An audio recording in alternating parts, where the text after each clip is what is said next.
donc oui, j'essaie, avec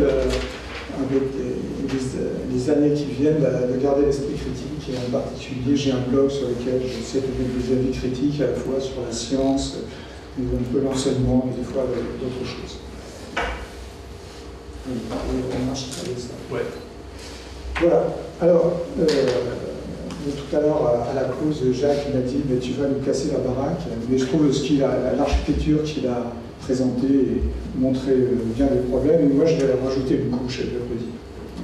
Alors, en fait, je ne vais pas trop parler d'intelligence artificielle, je vais parler finalement des données vues par un informaticien. C'est un peu un concentré d'un exposé que j'avais fait à la demande de Thierry Berthier à l'école militaire il y a...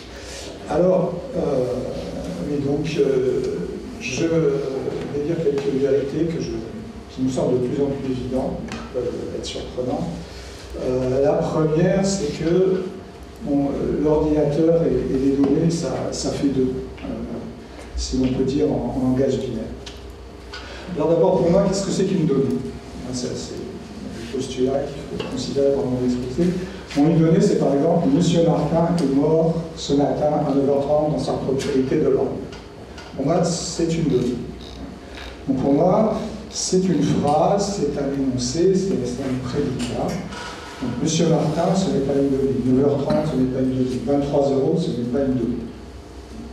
Si je dis 23 €, c'est du vide. Et par contre, je fais des phrases. C'est-à-dire qu'une phrase, un énoncé, une phrase, ça veut dire étymologiquement parler, s'exprimer. L'énoncé, ça veut dire quelque chose de nouveau, donc c'est quelque chose qui est interprétable, qui doit avoir un impact. Et un prédicat, c'est des choses que l'on dit, tout simplement. Donc, ce qui est important, évidemment, c'est une évidence que les données, ça ne date pas de l'informatique. C'est-à-dire la science des données, ça ne date pas de l'informatique. Par exemple, il y a des gens qui ont fait l'exégèse depuis des centenaires et des centenaires, travaillent sur la science des données. Et puis, la philologie également, plus récemment, c'est une vieille science des données. Et donc ça, c'est listé avant l'ordinateur. Alors, une donnée, c'est un énoncé. C'est une phrase en langage naturel. Les ordinateurs n'ont absolument pas été faits pour traiter ce genre d'objet. Ils n'ont pas été faits pour ça, et aujourd'hui, ils ne sont pas plus faits pour ça qu'il y a 70 ans. Un ordinateur, qu'est-ce que ça sait faire? Ça sait déplacer des entités, des suites de bits de taille fixe. Parfois, on les appelle des mots. On dit des mots d'un ordinateur, 16 bits, 32 bits, 64 bits, 128 bits. Et puis, ça sait les déplacer et ça sait faire, en gros, de l'arithmétique, des opérations logiques dessus. Et tous ces déplacements s'effectuent par des tuyaux, qu'on appelle des bus, qui sont de taille fixe. Donc, un ordinateur, c'est un espèce de réseau de circulation, avec des espaces de stockage, de parking par exemple, avec des rues de taille fixe. Et puis, on veut traiter des données qui sont des phrases, qui peuvent être plus ou moins longues, et on voit qu'il y a une grande distance entre la physique organique de l'ordinateur et puis ce que nous, humains, on appelle données.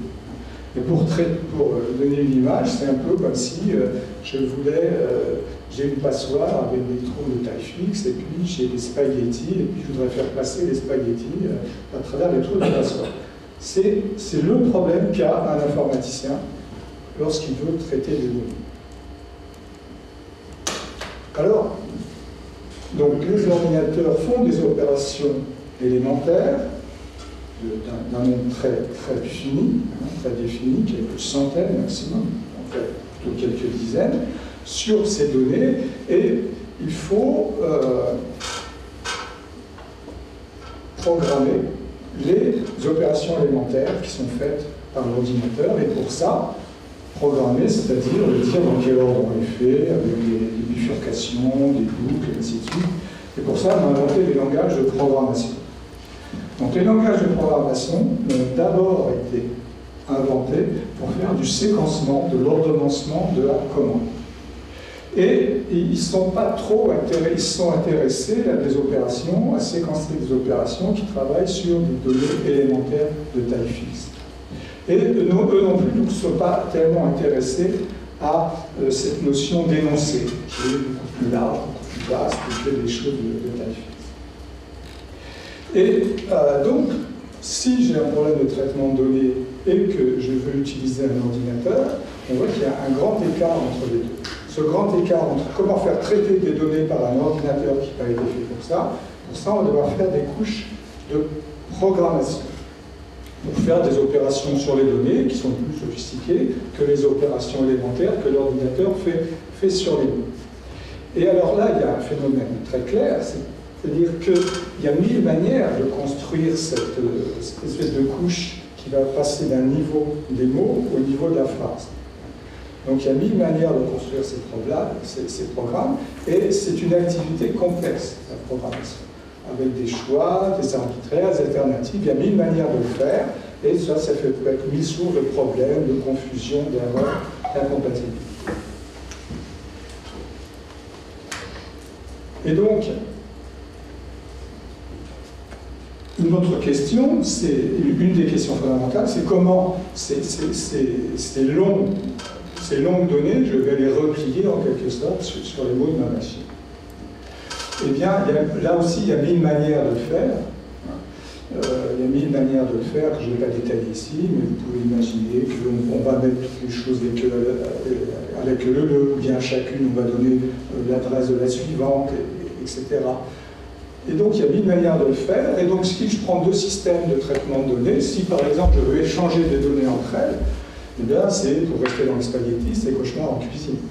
C'est-à-dire, ça colle pas, ça n'ajuste pas. J'ai des passoires, j'ai des spaghettis, mais ils n'ont pas les mêmes diamètres, ils n'ont pas les mêmes formes de trous, etc.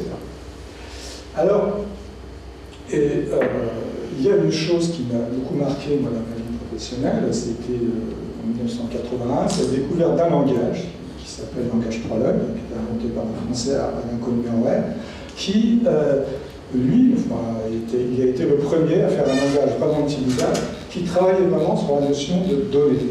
C'est-à-dire que la base, ce n'était pas des mots ou des ensembles de mots, comme les structures de données habituelles, mais c'est la notion de prédicat, en fait, qui est une forme, certes formalisée, mais un prédicat, c'est vraiment une donnée au sens où il entend.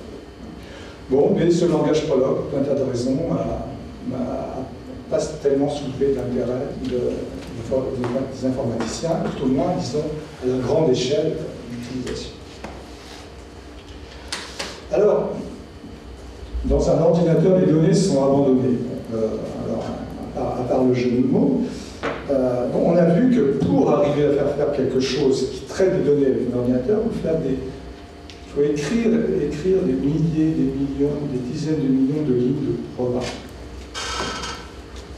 Eh bien, la nature humaine industrielle étant ce qu'elle est, c'est pas souvent que la manière dont ces couches sont constituées est documentée. C'est-à-dire que si vous avez été documenté un jour, cette documentation ne sera pas à jour. Et puis c'est en soi un objet extrêmement complexe, la spécification d'un système. C'est un peu comme si on avait des voitures qui avaient été conçues par un mécano génial, elles peuvent marcher, puis après elles ont été réparées par d'autres mécanos, mais on n'a pas vraiment les plans. Et alors là, je ne parle pas des endroits d'excellence où on va faire ça, mais je parle des 95% des cas où on ne va pas le faire. Et je me permets de faire une parenthèse là sur ce que disait Jacques Prince. Alors lui aussi, quand il critique l'informatique, bon, Jacques Prince, c'est quand même, je pense, un des plus grands informaticiens français. Moi, je l'ai vu chez Bull. C'est lui qui faisait au début tous les compilateurs de Bull et après tous les systèmes d'exploitation. Et je peux dire que chez lui, ça ne se passait pas comme ça. Mais en général, toutes les couches logicielles qui représentent comment on va passer des mots de la machine aux données des humains ne sont pas documentées. Alors, la meilleure preuve, c'est que les gens de marketing ont inventé un outil qui s'appelle le Master Data Management. Ça a l'air génial. C'est juste un outil pour réparer des dégâts. Alors, le fondamental, c'est qu'un ordinateur ne possède pas la description de ce qu'il est en train de faire. Un ordinateur n'est pas conscient de son activité. Et ça, c'est la différence avec nous, avec notre cerveau. Nous, quand on a une activité, on est conscient de notre activité. Pas du tout. Et là, c'est bien évident, ça va être un ordinateur, je dis, il a une mémoire, mais il n'a pas de mémoire. Il n'a pas de tête, un ordinateur. Comme on dit de quelqu'un, il n'a pas de tête. Moi, je ne vais pas trop revenir là-dessus, mais beaucoup de données, et en particulier du big data, c'est du langage naturel.